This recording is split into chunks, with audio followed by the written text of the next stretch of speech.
Today, I'm going to be talking about nucleophilic substitution reactions via the Sn2 mechanism. But before we can talk about the specifics of this mechanism, we needed to discuss what a mechanism even is. So, in chemistry, a mechanism just tells you how a reaction takes place. To illustrate, here is a basic reaction. It just shows you the reactants and the products. It doesn't tell you how this happened, though. On the other hand, this is a mechanism. It uses arrow symbolism to show you where and when electrons are moving around in the reaction. Now, all the symbolism we need to know for this mechanism is the basic curved arrow, which shows the movement of a pair of electrons, and the straight arrow, which points to the results of the previous step. But what about our other two terms? Well, nucleophilic literally means nucleus lover. A nucleophilic molecule has too much negativity and wants to get rid of it by bonding.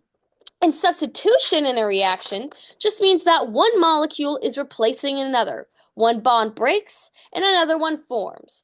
Where a bromine used to be, boom, hydroxide takes its place. So to put it all together, a nucleophilic substitution reaction mechanism is the process by which a nucleophile substitutes itself onto a molecule, kicking out what was previously there. Now, the fun thing about nucleophilic substitution is that there are actually two ways for it to happen, the Sn1 and Sn2 mechanisms, depending on what your reactants are.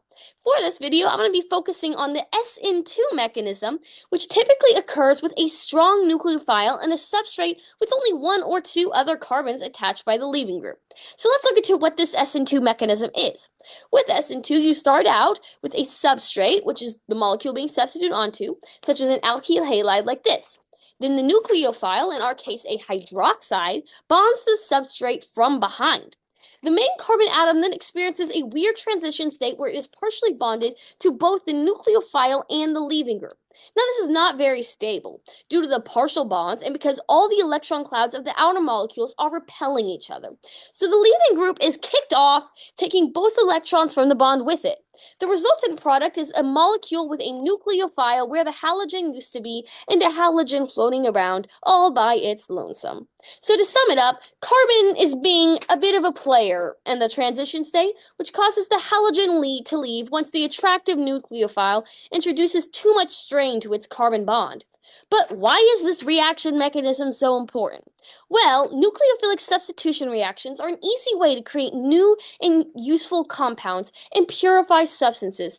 It has been used to develop medicine, refine oil, extract metals, and preserve foods. And understanding how it works is critical to getting the product you want so you don't accidentally create gasoline instead of fire retardant.